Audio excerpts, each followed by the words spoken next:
Hello students, कैसे हैं आप। और उम्मीद करता हूँ स्वस्थ होंगे और अपना ख्याल रखते हुए अपने जो एग्जाम्स की तैयारियां उनको बहुत भली भांति कर रहे होंगे। और क्या है, बहुत सारे मैसेजेस आ रहे हैं, बहुत दुविधा का समय चल रहा है, कितने सारे पेपर आ रहे हैं, हम कैसे करें, हम कैसे नहीं करें। इसलिए मैं बार बार जो सीनियर मेंटर्स हैं उनके साथ आ रहा हूँ आपके सामने कि जो इस फील्ड में कई वर्षों से मतलब एक प्रकार से अभ्यर्थियों के मार्गदर्शक के रूप में एक्टिव हैं और जिन्होंने हजारों विद्यार्थियों को एक ऐसे स्तर से कि जहां पर वो कंफ्यूजन के दौर में थे और आज एक बड़े बड़े पदों पर बैठे हुए हैं। तो आज मैं आपको एक ऐसी ही शख्सियत है हमारे साथ में, हमारे सीनियर और एक प्रकार से मान के चलिए अपने पीएससी जो फील्ड है उसमें एक बहुत सीनियर मेंटर रहे हैं। मैं श्री बीबी अग्निहोत्री सर से आपके बारे में इंट्रोड्यूस कराना चाहूंगा उनके बारे में आपको कि सर अभी हालांकि डिप्टी कमिश्नर के पद पर लैंड रिकॉर्ड ग्वालियर में पदस्थ हैं, लेकिन एक अधिकारी होने के नाते मैं उनको नहीं लाया हूँ लाइव आपके सामने। मैं उनको इसलिए लाया हुआ हूँ क्योंकि अगर आप देखोगे कि एक अधिकारी पद पर रहते हुए और इतनी प्रशासनिक व्यस्तताओं के बावजूद उन्होंने जो आपका ग्वालियर अंचल क्षेत्र है पूरा मुरैना से लेके ग्वालियर वाला, इन्होंने 2014 में सबसे पहले संकल्प भिंड में शुरू किया था सर ने। उसके बाद में ग्वालियर में भी सर ने उड़ान करके एक प्रोजेक्ट था जो उन्होंने अपने स्तर पे उसको शुरू करवाया, तो जिसका मूल लक्ष्य वही था जिस लक्ष्य को लेके हमने ये सब ग्रुप बनाए हैं। और जो मतलब एक जो गरीब बच्चे हैं, बहुत दूरस्थ गांव में रहने वाले बच्चे हैं, जिनके पास सीधे शिक्षा का कोई साधन नहीं है, तो उन ऐसे बच्चों के लिए हम लोग भी प्रयासरत रहे हैं। और अग्निहोत्री सर तो खैर मुझसे भी बहुत सीनियर, तो बहुत पहले से इसमें कार्यरत है। तो मेरा ये मतलब बोलने का मेन मकसद ये है, हालांकि ज्यादा समय नहीं लूंगा आपका, मैं फिर अग्निहोत्री सर से ही बात करूंगा कि आप ये बताएं कि अभी जो एक दौर चल रहा है व्यस्तता के, मतलब स्टूडेंट समझ ही नहीं पा रहा कि हम वनडे का कर लें, हम पीएससी का कर लें, या इसके अलावा भी बहुत सारी चीजें चल रही हैं कि भाई सेल्फ स्टडी कर लें जो किए हुए हैं, या हम टेस्ट सीरीज कर लें। तो बहुत सारे प्रश्न लगातार आते रहते हैं। तो चलिए मैं ज्यादा समय नहीं लेता हूँ और अग्निहोत्री सर से निवेदन करूंगा कि जो हमारे करीब 4.25 लाख लड़कों का बच्चों का एक ग्रुप है एनपीपीएससी का, तो आप उसमें कुछ मार्गदर्शन दें बच्चों को कि चल क्या रहा है और क्या होगा इस दौर में। Thank you Vikram ji. सबसे पहले तो मैं विक्रम सिंह जी का आभार व्यक्त करना चाहूंगा कि आज मेरी भोपाल आगमन पर उनसे मुलाकात हुई। हालांकि विक्रम सिंह जी और हम पिछले कई वर्षों से साथ जुड़े हुए हैं और जिस मिशन को लेकर उन्होंने अपना 5-6 साल पहले से वीएस एजुकेशन स्थापित किया और अंडर प्रिविलेज्ड बच्चों को free test series, free education जो देने का संकल्प किया, और कहीं ना कहीं मैं भी उसी फील्ड में विगत 7-8 साल से काम कर रहा हूँ, जैसा कि उन्होंने बताया भी है। और आज ग्वालियर में जब मैं आया तो बड़ा ही अच्छा अवसर है कि उन्होंने आपके लिए जो भी वनडे एग्जाम पटवारी आदि हो रहे हैं उनके लिए ऑनलाइन प्लेटफॉर्म भी अवेलेबल कराया है और आज ही उन्होंने इसको लॉन्च किया है। तो ये भी बड़ा अच्छा विषय है। तो आज मैं इस अवसर पर उन्हें बहुत बहुत बधाई देता हूँ। रहा सवाल इस कठिन दौर में जहाँ बेरोजगारी काफी बढ़ चुकी है और विगत 3-4 साल से पीएससी के लगातार एग्जाम हो नहीं पा रहे हैं, या हो रहे हैं तो उनके परीक्षा परिणाम और नियुक्तियां उन पर नहीं मिल पा रही हैं, तो ऐसी स्थिति में बच्चे बड़ी असमंजस की स्थिति में हैं कि वो क्या करें। अभी पटवारी और विभिन्न प्रतियोगी परीक्षाओं की वैकेंसी आई हुई है और अब उनका रुझान हो रहा है कि क्या करें। वो मई में, जैसा कि आयोग ने कैलेंडर जारी कर दिया कि मई में वो 2022 का फ्री एग्जाम देने वाले हैं और हाँ, उसके बाद फरवरी में और मार्च में 19 का दोबारा हो रहा है, 20 का भी रिजल्ट घोषित होना है और इंटरव्यू होना है उसका। उसके बाद 21 की टेस्ट सीरीज टेस्ट होने हैं, मतलब जो चल रहे हैं, मार्च में होना है, उसके बाद मई में। और इसी बीच काफी परीक्षाओं मतलब वनडे एग्जाम, पटवारी, कांस्टेबल, सब इंस्पेक्टर और विभिन्न विभागों की परीक्षाएं आयोजित होने की तैयारी में है और पीईबी लगातार विज्ञप्ति जारी करती जा रही है। अभी आपने देखा होगा कि हाल ही में पटवारी के पद भी विज्ञापित हुए हैं और इनके इनकी तैयारी भी करनी है। ऐसी स्थिति में बहुत से बच्चों की मानसिकता बदल रही है कि क्या करें, क्या हम पूरा तरह से, क्योंकि बेरोजगारी इस कदर है, तो जो बच्चे पीएससी की लगातार तैयारी कर रहे थे इतने सालों से और अभी चूंकि उनके पास कोई रिजल्ट नहीं है, कोई पोस्ट नहीं है, तो इन परीक्षाओं की तरफ झुकाव उनका हो रहा है, तो एक दिमाग में उनको लेकर असमंजस है। तो इस संबंध में मैं आपको केवल इतना ही कहूंगा कि निश्चित रूप से ये परीक्षाएं क्योंकि आपके लिए एक अवसर बन के आई हैं, तो इन परीक्षाओं को जरूर आप अपियर हो, इनमें दें एग्जाम।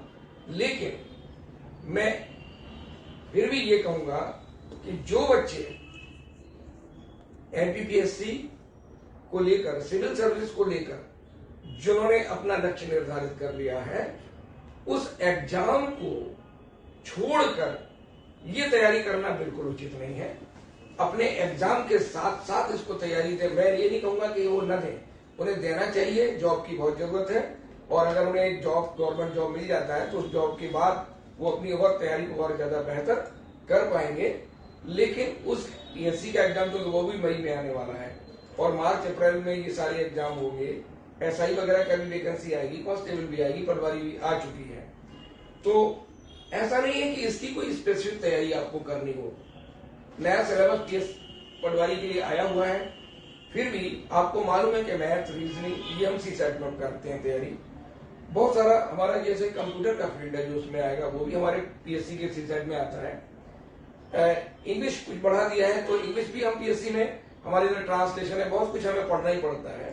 हाँ सर, एक चीज बताइए कि इंग्लिश को लेकर थोड़ा विरोधाभास और मैनेजमेंट को लेकर बहुत लोग ये प्रश्न कर रहे हैं कि क्यों डाला। तो आप ये बताइए कि क्योंकि आप भी एक रेवेन्यू डिपार्टमेंट के काफी शीर्ष पद पे हैं, तो आप बताइए कि आप पटवारी और इन जो पदों में इनकी भूमिका क्या है इन सब सब्जेक्ट्स की? नहीं, देखिए क्या है कि एक PV group wise exam conduct कराती है, तो एक ग्रुप में इक्वल टाइप के एग्जाम को एक ग्रुप में रखा हुआ है। जैसे ग्रुप 2 में ये रख दिया, ग्रुप 3 में इंजीनियरिंग फील्ड के एग्जाम रखती है, तो उनका सबका एक जैसा सिलेबस है। एग्जाम अलग अलग होगा, सिलेबस सबका हिस्सा रहेगा, तो वो अलग अलग सिलेबस न करते हुए पूरे कंबाइंड एक सिलेबस एक ग्रुप के लिए नोटिफाई किया हुआ है, और वो हर एग्जाम में परीक्षाएं अलग अलग होंगी, लेकिन सिलेबस ये बहुत बेहतर भी है, क्योंकि अदर एग्जाम्स की तैयारी में एक ही सिलेबस की तैयारी में अलग अलग एग्जाम्स के लिए अलग अलग सिलेबस नहीं पढ़ना होगा।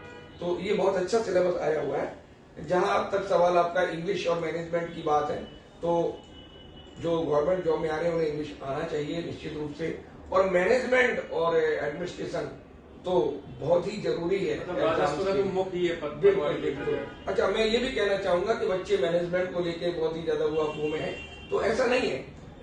हम पीएससी में भी हमारे यहाँ पब्लिक एडमिनिस्ट्रेशन की एक यूनिट जोड़ी हुई है, और मैं जहां तक मेरा अनुभव है, वो जो यूनिट है वही एग्जाम में आपको, इस पटवारी एग्जाम में बहुत सारी चीजें मैनेजमेंट एंड एडमिनिस्ट्रेशन हमारे सिलेबस में ऑलरेडी पहले से मेंशन दिया हुआ है, तो वो आप पढ़ रहे हैं या पढ़ चुके होंगे, और इसके लिए भी पढ़ेंगे तो आपको पीएससी में भी उसका लाभ मिलेगा, और यहाँ तो वो है ही। तो कुछ भी एक्स्ट्रा नहीं पढ़ना है आपको। साइंस आप पढ़ते हैं, जीके आप पढ़ते हैं, करंट आप पढ़ते हैं, मैथ्स, रीजनिंग आप पढ़ते हैं, हिंदी आप पढ़ते हैं, तो ऐसी कौन सी चीज एक्स्ट्रा है जो पटवारी के एग्जाम में एक्स्ट्रा जुड़ी हुई है? वही चीजें हैं जो आप पीएससी में पढ़ते हैं। तो इसलिए आप पीएससी पर पूरा फोकस रखते हुए अपना कुछ समय देते रहिए, और आपने तो बहुत अच्छा काम किया है, और ये लाइव शुरू कर दिया है मोबाइल ऐप से भी। बिल्कुल बिल्कुल, आपने शुरू से ही ये बहुत बेहतरीन काम किया है, और हम तो आपसे जुड़े हुए हैं। आपकी जो टेस्ट सीरीज बीएस एजुकेशन के नाम से जो आपका फाउंडेशन है, और वो आप लॉन्च किए हुए हो विगत कई वर्षों से, हम लोग, मेरे पेपर्स भी रहते हैं उसमें। सरकार, मैं बताना चाहूंगा कि जो हिस्ट्री का पेपर है, मैं तो मतलब हम लोगों का सौभाग्य है मध्य प्रदेश स्तर पे इतने उच्च प्रशासनिक पद पे रहते हुए, मतलब ऐसा नहीं था कि हमने केवल सर का नाम बस उसमें जोड़ दिया है। अपने जो टेस्ट सीरीज हम लोग लाते हैं, मेगा टेस्ट सीरीज एमपीपीएससी की, सर की मेहनत देख के, मतलब हम लोग तो आधी उम्र के, हम लोग ये सोचते हैं कि जब सर इतनी मेहनत कर सकते हैं तो हम आप क्यों नहीं कर सकते हैं। और सर इतना समय देते हैं कि जैसे हिस्ट्री का पेपर है, सर खुद ही प्रिपेयर करते हैं, ताकि उन बच्चों को एक सही मार्गदर्शन मिल सके कि पेपर की क्या क्वालिटी होती है, पेपर में किस टाइप का पेपर एमपीपीएससी में आता है। तो ये मतलब हम लोगों का भी सौभाग्य है, और आप लोगों का तो है ये, कितने अनुभवी जो आप जिस एग्जाम के लिए जा रहे हैं उस एग्जाम पे सर एक शीर्षक पद पे हैं अभी इस टाइम पे। और अब आगे तो मैं सोचता हूँ कि सर ही आप कुछ है आपके डाउट्स तो वैसे अभी कम ही आ रहे हैं, क्योंकि काफी बच्चे शायद पहले से प्रिपेयर नहीं रहे होंगे, क्योंकि सर का आना एकदम से हुआ था। हमारा सौभाग्य था कि आज हमारा जो प्रोग्राम था ऑनलाइन ऐप पर पटवारी से रिलेटेड या एमपीजीएस से रिलेटेड, और पहली बार हम लोगों ने ऑनलाइन ऐप पे काम शुरू किया था। उस सर के शुभ चरण हमारे इस प्रोग्राम में पड़े थे, हम लोगों के लिए सौभाग्य की बात है। बाकी कुछ हम लोग कुछ पॉइंट्स बना रखे थे, उस पर अपन डिस्कस कर लेते हैं पॉइंट पे। कि सर ये चीज बताइए, जैसे एमपीपीएससी का बच्चा एक टाइम पे काफी कंफ्यूजन के दौर में है कि क्या करे क्या ना करे, वनडे एग्जाम दे कि ना दे, मतलब एक जैसा मैंने अभी बोला ही आपको कि वनडे एग्जाम से जरूर देना चाहिए, लेकिन पीएससी की तैयारी को छोड़कर नहीं है।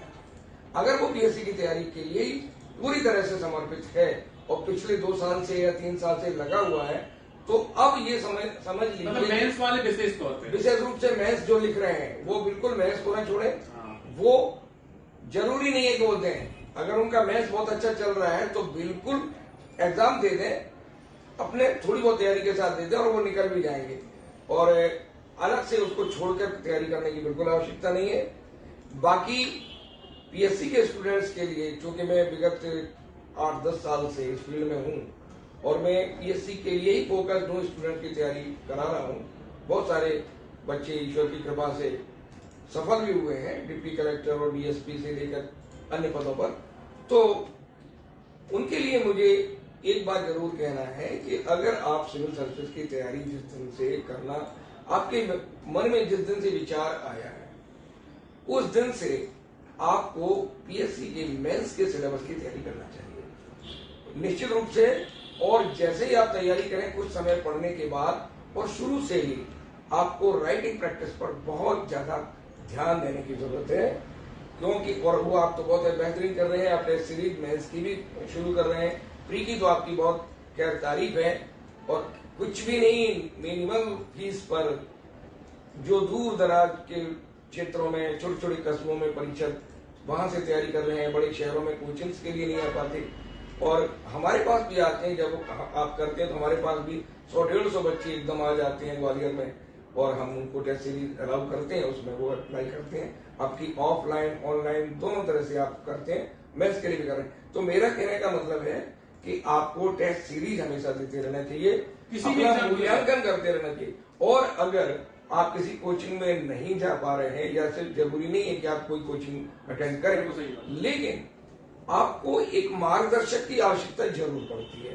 क्योंकि आप अपना खुद मूल्यांकन नहीं कर सकते। आप जो पढ़ रहे हैं वो सही दिशा में है, आप जो लिख रहे हैं वो सही है कि नहीं, उसमें क्या कमियां हैं, इसके लिए आपके परिवार में भी कोई हो सकता है, आपके साथी में भी कोई हो सकता है, या हम जैसे लोग जो काम कर रहे हैं, विक्रम सर कर रहे हैं, मैं भी इस फील्ड में काम कर रहा हूं, आप उनसे मिल सकते हो। ऐसे बहुत से लोग हैं जो अपना समय इस काम में दे रहे हैं, उनसे आप मिलिए। जिस क्षेत्र में रह रहे हैं वहां उपलब्ध है, ग्वालियर में है तो वैसे भी मिल सकते हैं, तो वो आपको सही मार्गदर्शन देंगे कि आपकी कमियों को बताएंगे और उन कमियों को दूर करने का प्रयास करेंगे। तो आपको ये आवश्यक नहीं है कि आप किसी भारी भरकम फीस देकर किसी बड़ी कोचिंग में जाके इंदौर जाएं या भोपाल जाएं या कहीं दिल्ली जाएं।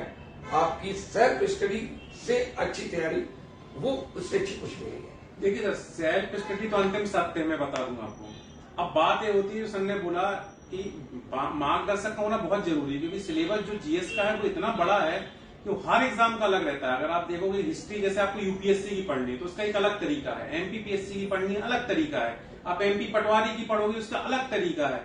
मतलब कहने का ये मतलब होता है एसएससी की पढ़ोगे उसका अलग तरीका का मतलब ये हो गया। आपको उनको ये लगता है कि हिस्ट्री है, लेकिन नहीं, उनके भी एक दायरा होता है कि आपको किस दायरे में पढ़ना है। वो आपको एक मार्गदर्शक ही बता सकता है कि इस दायरे में पढ़ना है। और हमने इसकी ही इसलिए शुरुआत की थी कि हमें जानते थे कि भाई सेल्फ स्टडी सबसे बेस्ट और अंतिम सत्य वही है, लेकिन कैसे करें सेल्फ स्टडी।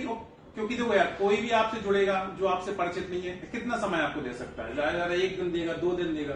लेकिन आप जानते हो कि एक सिलेबस अगर पीएससी का भी उठा के देखो, मैं तो कह रहा हूँ इस पटवारी का भी आप सिलेबस उठा के देखो, 8 सब्जेक्ट इतने बड़े हैं कि उसमें कायदे से अगर तैयारी की जाए तो 7-8 महीने से कम टाइम नहीं लगेगा सर। बिल्कुल सही कह रहे हैं आप, इतना बड़ा सिलेबस, लेकिन समय नहीं है। समय मार्च में शायद मार्च में है, तो कहने का मतलब होता है कि सर ने जो टेस्ट सीरीज का ही पॉइंट ये रखा है कि आप तैयारी कहीं से भी करते रहें, कहीं से भी टेस्ट सीरीज दें। हम ये कहते हैं कि भाई आप कोई विशेष हम नाम ले रहे हैं, नहीं ले रहे हैं, लेकिन आप अपना मूल्यांकन जरूर करवाएं किसी से, चाहे आप प्रीलिम्स में हो, चाहे आप मेंस में हो, चाहे कोई एग्जाम। क्योंकि उसमें क्या होता है कि जब आप खुद स्टडी कर रहे होते हो तो आप स्वयंभू होते हो, आपको ये लग रहा होता है कि अब हम जो कर रहे हैं वही सब कुछ है, जबकि ऐसा नहीं होता है। मतलब कितना भी अच्छे से अच्छा परिष्कृत पर्सन भी तैयारी करेगा तो उसमें कमियां, अगर कोई गुरु होगा ना तो 4 कमियां तब भी बता देगा उसके अंदर। तो चलिए, हम लोगों ने मेजर पॉइंट तो वैसे कवर कर लिए हैं। अभी मैं देख लेता हूं, कुछ डाउट्स हैं 2-3 बच्चों के, तो मैं सर से पूछ लेता हूं कि उस पर आपके सर विचार क्या है। सर, एक बच्चा पूछ रहा है,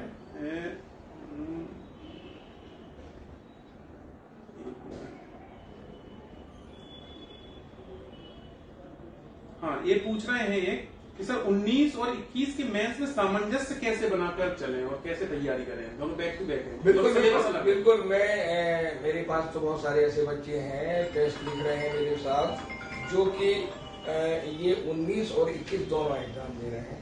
तो इसमें देखिए कुछ ही चीजें हैं जो स्पेसिफिक 19 में है और 21 में नहीं है, जैसे कि वर्ल्ड हिस्ट्री नहीं आ रही है और एक्ट्स भी हट गए हैं, और लिखने के तरीके में थोड़ा सा चेंज है। जैसे कि पहले 300 वर्ड में जो 15 नंबर का क्वेश्चन था वो अब 11 नंबर 200 है। ऐसे ही पहले 6 नंबर का था वो 100 वर्ड लिखवा रहे थे, अब वो 5 नंबर का है 50 या 60 शब्द लिखवा रहे हैं। 3 मार्क्स में कहीं कोई विशेष अंतर नहीं है।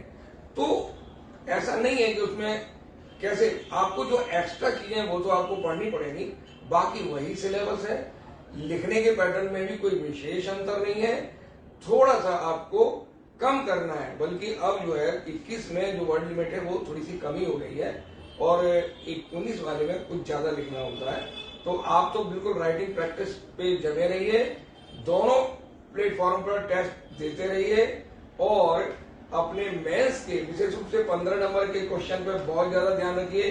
स्पीड पे बहुत वर्क करिए, आपको स्पीड मेंटेन करके चलनी पड़ेगी। कंटेंट आपको 15 नंबर के क्वेश्चंस में आपको ऐसा लिखिए जो कि एग्जाम में जो वैल्यूएशन कर रहा है उसको पढ़ पाए, उसको सुविधा हो आपकी कॉपी को चेक करने में। अगर उसे असुविधा जरा भी हुई तो वो आपको एवरेज मार्क्स देगा, और हमें एवरेज मार्क्स से कभी सिलेक्शन नहीं होता।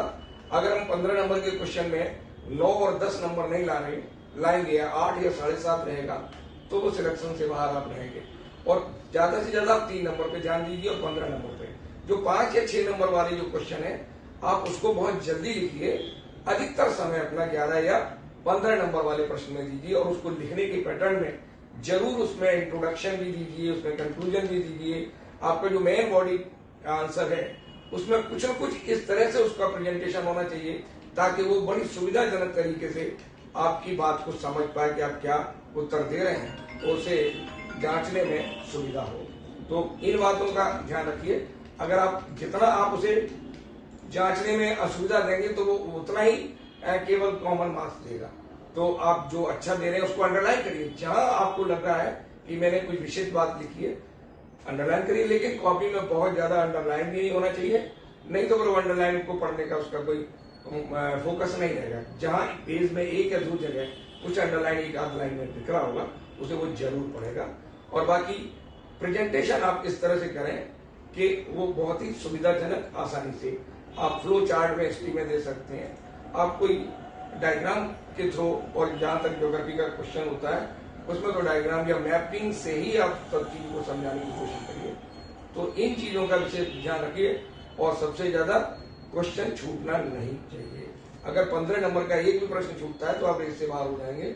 3 नंबर पे हमें बहुत ज्यादा ध्यान देना है, लेकिन कम समय में सीमित शब्दों में सारगर्भित उत्तर हमें देना है, न कि कोई जिस बिंदु पे जानकारी आ रही है उसके हमें कम से कम 3 डायमेंशन को पकड़ के उसकी इंफॉर्मेशन जरूर देना है ताकि वो 3 नंबर आपको दे सके। अगर आप एक ही डायमेंशन पर एक ही बात को 1-2 लाइन में कहते चले जाएंगे तो आपका एक ही डायमेंशन कवर होगा। आपको 3 या 4 डायमेंशन में 2 लाइन में पूरी बात लिखनी है। जहां तक हेल्पिंग वर्ब यूज किए बिना अगर सेंटेंस पूरा होता है तो वैसा प्रयास करिए। शब्दावली पर ध्यान दीजिए, अच्छे प्रशासनिक शब्दावली का चयन कीजिए अपने आंसर्स में, निश्चित रूप से आपको अच्छे नंबर मिलेंगे। सर एक बहुत पेचीदा सवाल है और बार बार बहुत ज्यादा उठ रहा है कि हालांकि विधिक मामला है, इस पर मैं तो नहीं बोल सकता। अगर आपका कुछ अनुभव होगा तो आप एक बताइए।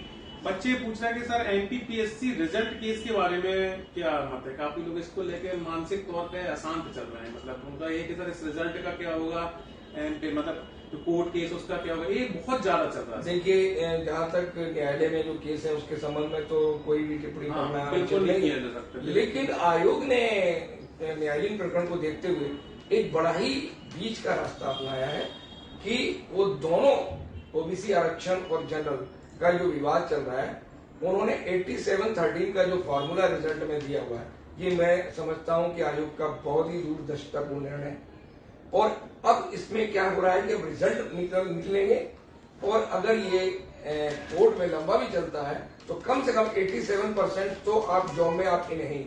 इसके बाद 13% में दोनों को ऑप्शन है, अगर कोर्ट जिसके भी फेवर में डिसीजन देगा उन्हें ज्वाइनिंग मिल जाएगी, लेकिन तब तक वो पोस्ट जो है 13% फ्रीज रहेंगी, उन्हें पोस्टिंग नहीं मिलेगी।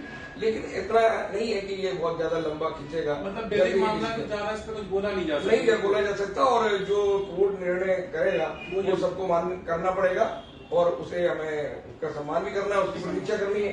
बाकी ये अच्छा आयोग ने निर्णय लिया है, तो कम से कम अभी रिजल्ट निकल रहे हैं, इंटरव्यू होंगे, तो आप लोग अपनी बेहतर तैयारी करें। देखिए, इस बार प्री का भी कट ऑफ जा रहा है, मई में जो एग्जाम होगा उसका भी और अच्छा कट ऑफ जाएगा। तो अब आपको प्री की बहुत बेहतरीन तैयारी करनी है, नए स्टूडेंट्स के लिए विशेष मैसेज। नए स्टूडेंट्स के लिए। और आप तो 87 के क्राइटेरिया में आप प्री का रिजल्ट आप प्री में आए तो आप बिल्कुल सेफ साइड रहेंगे। बॉर्डर पे रनर है, अच्छे मार्क्स लेके आए। एक बच्चे भी पूछ रहा है कि सर 19 का मेंस होगा, इंटरव्यू होंगे, फैसला क्या आएगा मंडे को? देखो फिर बोला वही विधिक प्रक्रिया है, इसमें कोई कुछ नहीं कह सकता भाई। क्योंकि फैसला क्या आएगा ये तो कोर्ट के डिसीजन पे है, और कब आएगा ये भी कुछ भी इसका कोई अनुमान नहीं है। हालांकि अब सर ने अपने अनुमान से चीज बता दी है कि आयोग जो मतलब बढ़ चुका है आगे, तो बहुत कम चांसेस है कि प्रक्रिया किसी भी तरीके से नहीं रुकेगी। आयोग बोल भी चुका है, कई बार हम लोग अखबारों में भी पढ़ चुके हैं कि अब हमने जो फॉर्मूला दिया है उस पर हम आगे बढ़ रहे हैं। और देखिए, बहुत जल्दी उन्होंने अपना कैलेंडर भी जारी कर दिया और बहुत जल्दी 20 का इंटरव्यू भी रिजल्ट आ जाएगा। और वो रिजल्ट वही 8713 के इशू पे रुका हुआ है, तो वो जल्दी उसका निराकरण कर लेंगे। एक्सपर्ट्स की टीम उनकी इस पे विचार कर रही है, लीगल ओपिनियन भी ले रहे हैं वो, और वो जल्दी कर देंगे इसको। तो हम आशान्वित रहें। बच्चों को केवल एक ही चीज पर ध्यान रखना है, अपनी पढ़ाई पर फोकस करना है, और एग्जाम होगा, पोस्टिंग मिलेगी, ये तय है। कब मिलेगी आप बिल्कुल धैर्य रखिए, समय जब आ जाएगा तो आपका सब कुछ होगा। लेकिन आप अगर इस दुविधा में अपनी तैयारी को कहीं पीछे छोड़ देंगे, डिस्टर्ब होंगे, तो निश्चित रूप से निकल जाएगा आपसे। बिल्कुल आप तो इन सब चीजों को भूल जाइए और अपनी पढ़ाई पर ही पूरी तरह से फोकस रखिए, तो निश्चित रूप से आपको सफलता मिलेगी। शुभम यादव कह रहे हैं सर कि 2021 में प्राविधिक भाग में चयन होने का रिजल्ट की अनिश्चितता है। अब शायद यादव हैं तो हमारे साथ शुभम यादव ओबीसी में प्राविधिक में हुए हैं, तो वही कह रहे पटवारी में ध्यान दें। अब सर ने शायद पहले बोल दिया है शुभम, अगर आप शुरू में देखोगे कि अगर देखो आप सामंजस्य बैठा सकते हो अपनी स्टडी में, तो देना तो चाहिए, बिल्कुल देना चाहिए, क्योंकि पहले तो रोजगार ही प्रायोरिटी अगर देखा जाए। बिल्कुल। और एक पीएससी एस्पिरेंट होने के नाते अब भाई देखो ऐसा समय आ गया है कि जहां पे आप ये और नहीं कर सकते कि मैं केवल पीएससी देके बाकी छोड़ दूंगा, ये मतलब ऐसा है। लेकिन हाँ, पहली प्रायोरिटी पीएससी ही होना चाहिए, भले आप प्राविधिक में हो। क्यों सर, डिसीजन क्या आ जा रहा है इसमें तो कुछ बोला नहीं जा सकता। आपको एग्जाम की अपॉर्चुनिटी मिली, अगर प्राविधिक में तो आप ये सोच के कम तैयारी या उस पर ध्यान नहीं देंगे हम तो प्राविधिक में क्या होगा, आपके पक्ष में भी तो निर्णय आ सकता है। अभी ये क्यों सोच रहे हैं कि भाई किसके पक्ष में आएगा और किसके पक्ष में नहीं आएगा। आप अपना पूरा बेस्ट दीजिए, पूरी तैयारी के साथ एग्जाम पर फोकस करिए। देखो आप डिस्टर्ब रहोगे, पीछे छूट जाओगे, दूसरा बच्चा उस पर ले जाएगा। ठीक है, ये तैयारी अगले साल वही तो तैयारी है, फिर वही करना है। तो आप अभी आ जाएगा, 21 मई में आ जाएगा, फ्री हो जाएगा, फिर 2-3 महीने में मेंस आएगा, तो आपको ये तैयारी कहीं ना कहीं आगे ही ले जाएगी। तो आपको निश्चित रूप से अपनी तैयारी को बिल्कुल भी जो है पीछे न छोड़ें। और मैं ये भी नहीं कहूंगा कि आप सब कुछ छोड़ के वो पटवारी या छोटे सामंजस्य जरूर बैठा लें। सिलेबस ऑलमोस्ट एक ही है, कुछ चीजें जो एक्स्ट्रा है उसको पढ़ सकते हो। अगर आप पीएससी जैसे अच्छे कॉम्पिटिशन की तैयारी तो छोटे छोटे एग्जाम तो आपके ऐसे ही निकल जाएंगे, उसके लिए बहुत ज्यादा चिंता करने की जरूरत है। लेकिन अगर आपके पारिवारिक हालात ऐसे नहीं है कि भाई आप अब नहीं, तो मेरा तो सजेशन है और मेरी ख्याल सर का भी रहेगा कि पहले अगर आप पीएससी के साथ उसको भी थोड़ा सा फोकस कर ले। मैं कह रहा हूँ अगर 80% पीएससी करे तो 20% समय दिया जाए। 20% में तो सिलेक्शन हो जाएगा अगर 20% टाइम दे, क्योंकि आप सिंसियर हो ना। जो मेंस दे रहा है वो काफी सिंसियर स्टूडेंट है, तो ठीक है। और बाकी सर एक लास्ट मैसेज, जो नए स्टूडेंट है जो एकदम नए आए हैं इस फील्ड में, अब वो सबसे ज्यादा परेशान है क्योंकि उन्हें तो सही मार्गदर्शन भी कोई नहीं मिल पा रहा है। तो मेरा है कि आप ऐसे बच्चों को मार्गदर्शन एक दे दीजिए। मैं बिल्कुल सभी जितने भी इस चैनल में अभी जुड़े हैं या भविष्य में आप इसको और दोबारा पुनः प्रसारित करें, तो सभी स्टूडेंट से मेरा ये कहना है, जो बच्चा सिविल सर्विसेज की जिस दिन तैयारी करता है, मैं उसी दिन से कहता हूँ आपके पास मेंस का सिलेबस और मेंस के पुराने पेपर होने चाहिए। आप मेंस के सिलेबस को पढ़िए। अगर आप प्री की तैयारी करते रहेंगे और प्री निकल भी जाएगा तो वो व्यर्थ हो जाता है, क्योंकि अगर आपकी मेंस की तैयारी के लिए प्री के रिजल्ट के बाद कोई ज्यादा समय नहीं मिलता, और इतना समय है 2 या 3 महीने का बिल्कुल अपर्याप्त है। मेंस की तैयारी हो ही नहीं सकती, तो प्री निकालने का कोई फायदा नहीं होता। अगर आप मेंस की तैयारी करते रहेंगे और मेंस और प्री, मैं कहता हूँ कि आपको 50% मेंस और 50% प्री को टाइम देना चाहिए। तो और उसके साथ साथ में आप पर डे राइटिंग प्रैक्टिस करते रहिए, खुद भी करते रहिए और इसी के साथ जुड़ के भी करते रहिए।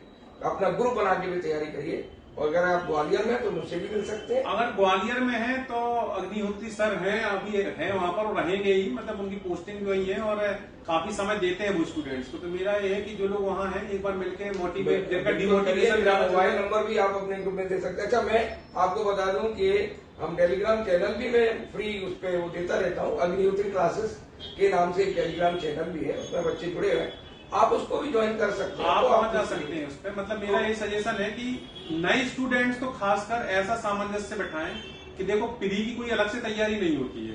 कायदे जिसका मेंस तैयार है उसको प्री करने की जरूरत नहीं। देखिए, प्री के सिलेबस और मेंस के सिलेबस को अगर आप सामने रखें, कंपेरिजन उसका करें, तो ऐसी कोई सी चीज नहीं है जो कि मेंस में नहीं है सर, बिल्कुल सही, वही मेंस में। तो अब आपकी तैयारी अलग कैसे हो सकती है?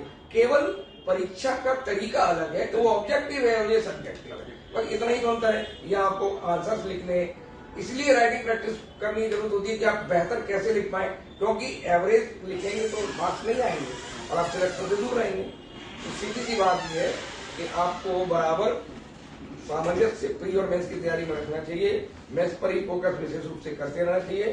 प्री आपका निकल जाएगा और निश्चित रूप से आप अपने लक्ष्य को प्राप्त कर पाएंगे। आकाश, क्या डाउट है आपका? आकाश बार बार कह रहे हैं कि सर मैं क्या करूं, मतलब किस रिस्पेक्ट में आप बात कर रहे हैं, क्योंकि हम समझ नहीं पा रहे कि आप क्या बताना चाह रहे हैं। आकाश थोड़ा बताएंगे स्पष्ट, तो मैं सर से एक बार डिस्कस कर पाऊंगा कि आपने बोला मैं क्या करूं सर, तो बताइए। अगर हो तो सर अभी हैं तो कर सकते हैं। बाकी ये है कि नए बच्चों के लिए तो हमारा यही मैसेज है कि जो सब्जेक्ट्स हैं, कॉमन सब्जेक्ट्स हैं, उनको विशेष तौर पर भी तैयारी करें। मेंस के जो कॉमन सब्जेक्ट नहीं है, क्योंकि मेंस का सिलेबस तो बहुत बड़ा है, तो उन सब्जेक्ट्स को चाहो तो आप थोड़ा सा बात के लिए रख सकते हैं। अभी आपको उन चीजों को ही तैयार करें जो मेंस और प्री में हो। 10 यूनिट पे आप फोकस करना शुरू कर दें, जो नए स्टूडेंट है वो 10 यूनिट को पढ़े, लेकिन उसका तैयारी करने का मेंस ओरिएंटेड तैयारी। बस ये संतुलन लाना है आपको, ये संतुलन आपके ऊपर है। आप नोट्स भी बनाइए और ऑब्जेक्टिव भी उसके बनाइए। और ऑब्जेक्टिव और प्री क्वालिफाई करने का केवल और केवल एक फंडा है, मैक्सिमम आपको क्वेश्चन सॉल्व करने हैं ऑब्जेक्टिव। और ऐसे तमाम यूट्यूब चैनल हैं, तमाम आपका नेटवर्क है, बहुत सारे कंटेंट पड़ा हुआ है। और विक्रम सर तो देखो कितना अच्छा काम कर रहे हैं कि भाई फ्री में आपके लिए टेस्ट सीरीज अवेलेबल करा रहे हैं, तो ये आप ज्वाइन करिए। उसके बाद सर हमने मेंस के पूरे पेपर करीब 37 नहीं, आज की डेट में करीब 50+ पेपर मेंस के विद सॉल्यूशन और कुछ चेक्ड कॉपियां हमने टेलीग्राम पे दे रखी है। जो नए बच्चे हैं वो ये देख सकते हैं कि वो 50 में वो करंट के हैं, वो मतलब 21 और 19 के पेपर हमने सब फ्री अवेलेबल कर रखे हैं। तो देखिए आप उसको करिए। ये काम तो ये बहुत सारे टेलीग्राम चैनल पर, इवन हमारे टेलीग्राम चैनल पर भी हम जो है मूल्यांकन करके डालते हैं, बेस्ट कॉपी डालते हैं। हम जो टेस्ट सीरीज लेते रहते हैं उसमें बेस्ट कॉपी डालते हैं और लिखने के आइडियाज बहुत सारे और किस तरह से लिखना है वो हम लाइव बताते भी रहते हैं। तो आपको प्लेटफॉर्म की कमी बिल्कुल नहीं है, हर जगह आपके लिए, बस आपको मिलना है कि बहुत जगह से आपको कंटेंट मिल रहा है, आपको पढ़ना तो खुद ही पड़ेगा। देखिए और खुद ही वही बात लास्ट में आ जाती है जो पहले कि सेल्फ स्टडी वो आपको ही करनी है। आप सिलेक्शन आपको खुद अपना लेना है। आपको केवल सलाह, मशवरा और मार्गदर्शन ही मिल सकता है। आपको स्पून फीडिंग कोई नहीं कराएगा और आपको खुद ही पढ़ना पड़ेगा, खुद ही लिखना पड़ेगा और केवल दूसरे लोग आपको मार्गदर्शन दे सकते हैं। और दूसरी बात ये, आप जितने लोगों से ज्यादा लोगों से जुड़ेंगे, पूछेंगे, उतना आप कंफ्यूज होंगे। आप केवल अपना मूल्यांकन खुद करें और एक या दो व्यक्ति से सलाह लेते रहे। ज्यादा लोगों से आप संपर्क में बिल्कुल न रहे, अन्यथा आप गुमराह करेंगे लोग। अरे यहाँ नहीं, आप तो दिल्ली चले जाओ, आप तो इंदौर चले जाओ, आप तो यहाँ चले जाओ, और यहाँ नहीं, ये कोचिंग बेकार है, अरे वो सर दे। आप बिल्कुल नहीं, आप अपने पे भरोसा रखिए और जो आपके गुरु मेंटोर हों उन पर पूरा भरोसा रखिए। आप अगर डेडिकेटेड है पूरा तरह से सिलेक्शन देखिए ना, 17-18 छोटे छोटे मंडला से, छोटी छोटी जगहों से हर जगह से सिलेक्शन होते हैं सर। हमारा तो अभी डिप्टी कलेक्टर में यूपी में बस्ती डिस्ट्रिक्ट में एसडीएम है और पिछले 3 साल से हमारा स्टूडेंट रहा है, अभी एसडीएम बना है। मतलब सर के मार्गदर्शन में ग्वालियर में ही डॉक्टर उसने किया, यूपी बस्ती है वो एसडीएम है, मतलब वो कहीं भागा नहीं। देखो सीधी सी बात है, आपको कंसल्टेशन करना है और ना किसी कोचिंग में गया वो। एक सर ने वो मेंशन किया कि वो किसी कोचिंग में बस केवल मार्गदर्शन में रहा। और लेकिन हमें बार बार अंत में भी यही बोलूंगा कि टेस्ट सीरीज जरूर करो, क्योंकि आपका मूल्यांकन होना बहुत जरूरी है। क्यों, चाहे प्री हो, चाहे मेंस हो, चाहे पटवारी हो, व्यापम कुछ भी हो। चलिए 1-2 प्रश्न और है जिसको मैं थोड़ा ले लेता हूँ, क्योंकि ये मेंस पेपर 3 का है, साइंस वाला पार्ट चूंकि मेरा ठीक ठाक है। तो श्याम, आप ये लिख रहे हो कि पेपर 3 जो है उस पर क्या सुझाव देंगे अच्छा स्कोर करने के? देखो पेपर 3 की विशेषता बता दूं श्याम, कि यह पेपर जो है एक फैक्चुअल पेपर है। जो साइंस का पेपर होता है ना, जैसे फिजिक्स हो गया, टेक्नोलॉजी हो गया, उसमें बहुत ज्यादा आपके पास स्कोप नहीं होता कि उसको बहुत ज्यादा आप एलोबरेट कर सको। लाइक पेपर 2 जैसे जो सामाजिक समस्या है, उसमें आप कई बार ऐसा होता है कि आपको कंटेंट याद नहीं होता, आप लिख देते हो। लेकिन पेपर 3 में गलती बिल्कुल मत करना, नहीं तो नंबर नहीं मिलेंगे। क्योंकि फैक्चुअल पेपर जैसे फिजिक्स में कोई थ्योरम आ गई या कोई फॉर्मूला पूछ लिया या उनकी बल क्या है, तो परिभाषा आपको एक्यूरेट लिखनी ही पड़ेगी।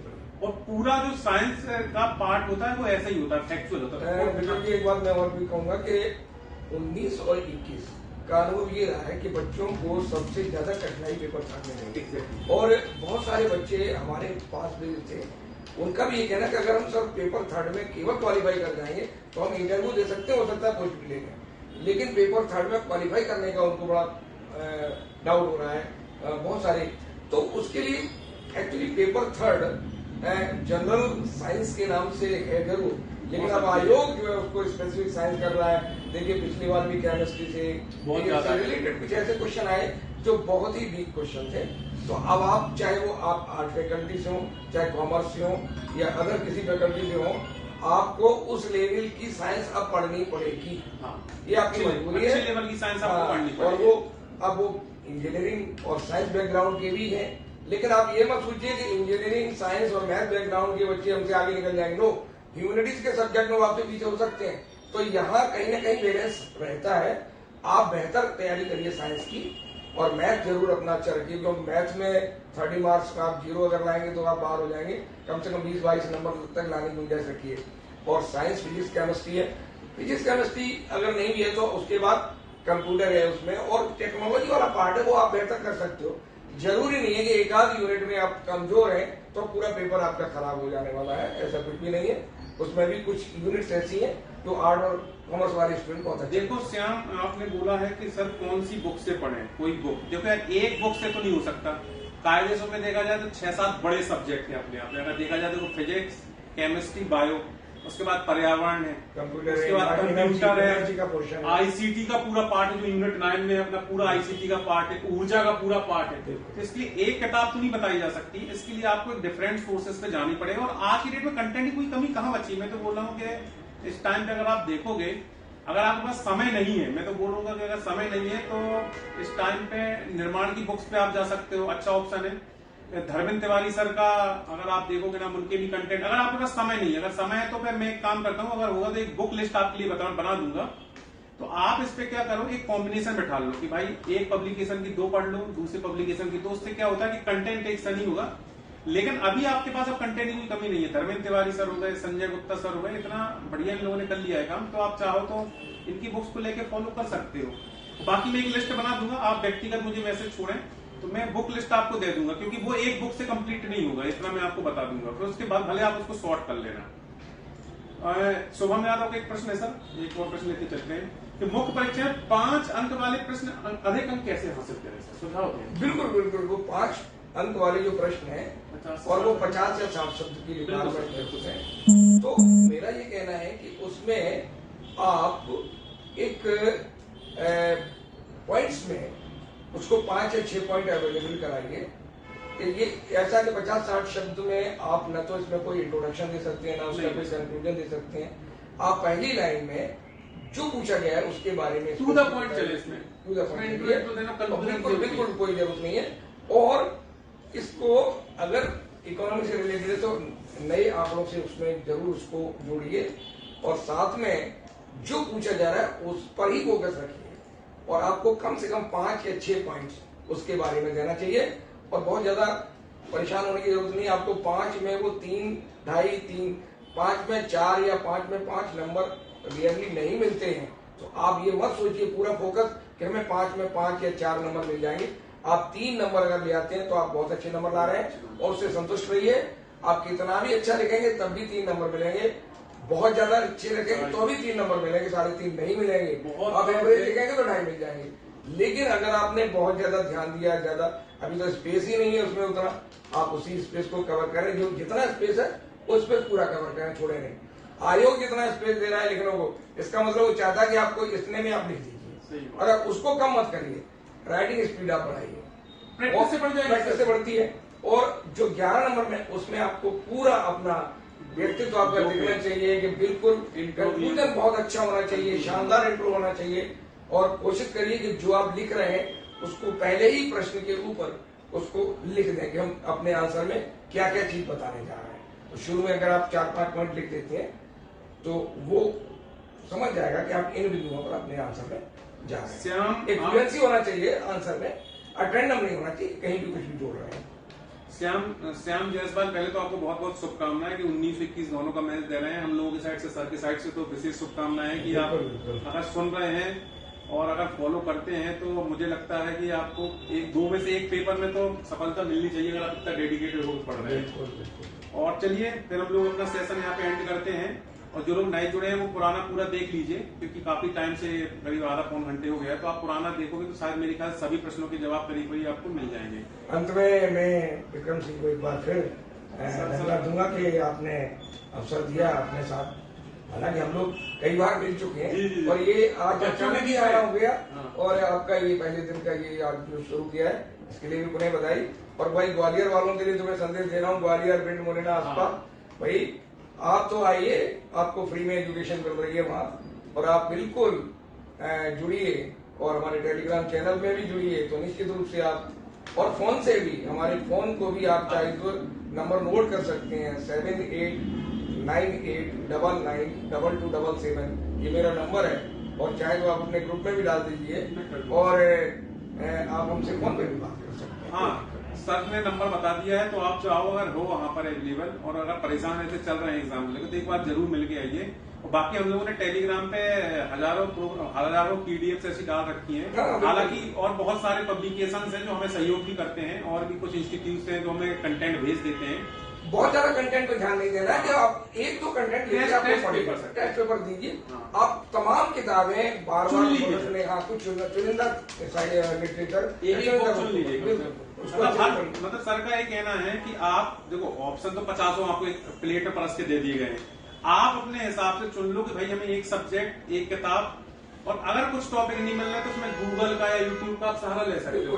अपने मैटर को थोड़ा सा परिष्कृत करिए, अच्छा जरूरी है सर, क्योंकि कुछ अलग तो होना चाहिए ना, तभी मार्क्स अच्छे मिलेंगे, तभी मार्क्स मिलेगा। सब कॉमन हो तो एवरेज मार्क्स मिलेगा। ये देखने में आ रहा है कि इंदौर वगैरह में क्या एक सी राइटिंग सबकी होती है, मतलब अगर एक कॉपी किसी के नोट चल रहे हैं तो वही नोट हर बच्चा पढ़ रहा है, ये थोड़ा खतरनाक। फॉलो मत करिए किसी को, आप अपना खुद इन्वेंट करिए, अपना आइडिया खुद तरीका निकालिए, और वो बेहतर होगा। ज्यादा से ज्यादा आप किसी से पूछिए, सर मेरा ये, आप उसको फॉलो करिए, आप देखिए आपको तो आपको सफलता मिलेगी, आप कंफ्यूज नहीं होना है इस एग्जाम में। चलिए, सभी का धन्यवाद, और उम्मीद है अगर सर फिर आएंगे तो फिर हम लोग ऐसा समय देके आएंगे, क्योंकि आज बहुत इंस्टेंट जल्दी आए, इसलिए 10 मिनट पहले ही सूचित कर पाया कि हम लोग लाइव होने जा रहे हैं। अदरवाइज काफी स्टूडेंट तक पहले मैसेज पहुंच चुका होता है, लेकिन ठीक है, आप इसको रिकॉर्डेड फॉर्म में देख लीजिएगा। उम्मीद है कि आपको सभी डाउट आपके दूर हो जाएंगे। चलिए, धन्यवाद सबका। Thank you. ठीक है, बहुत बहुत धन्यवाद, बहुत बहुत शुभकामनाएं। बहुत बहुत धन्यवाद।